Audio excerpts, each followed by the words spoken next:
And even though the charter only said it's part-time, I know it's full-time. And even when I was a commissioner, it was full-time.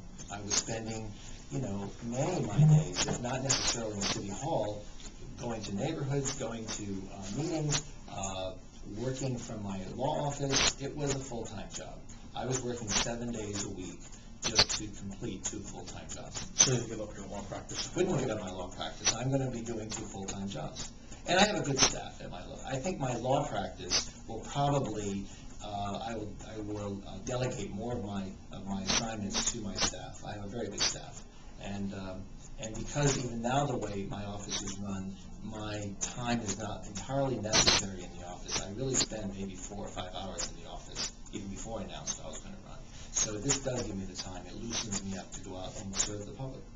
And can you talk for a minute about the Waves? I mean, is there still litigation against you ongoing? The Waves Las Olas? Yes, that was a project that you No, voted on as a commissioner. Yeah, no, I didn't vote on it. Okay, I abstained. and then you were the closing agent. I wasn't, What was the deal? This was the deal. This developer named Stuart Robin, who had engaged several other law firms before I was even involved with it, had put together a team of accountants, attorneys, and so forth to move forward on his project. He got it approved by the city. He got it approved by the county.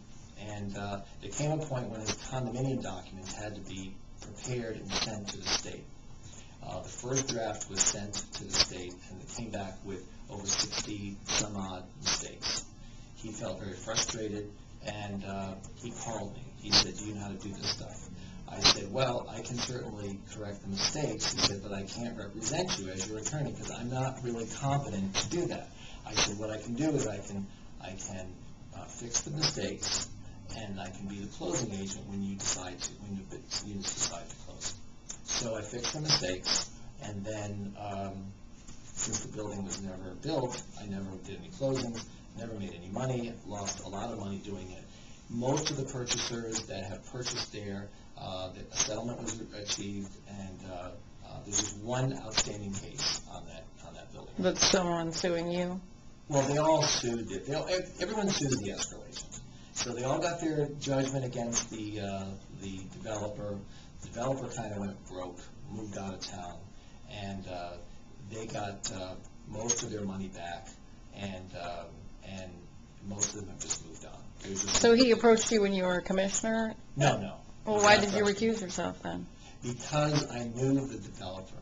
I had hired him once to do some architectural renderings for my house when I was remodeling it. Oh. And even though I had no pecuniary benefit from it, I tried to be very careful. I didn't want there to be even the appearance of an impropriety, so I recused myself. I had no idea that he was going to come to me a year later and ask me to do this. And one more thing, if I can. Have you ever been sanctioned by the bar, No. or somebody called and said they thought they had heard that you had, because of an issue with an escrow account, been sanctioned or had to stop practicing law? Never. No? Just go to the bar and they'll tell you. Well, it was more than 10 years ago, so I have to No. order the records. I've never, ever had any disciplinary action taken against me since for the 28 years I've been practicing. Okay. I want to go back a second to your decision to leave the commission.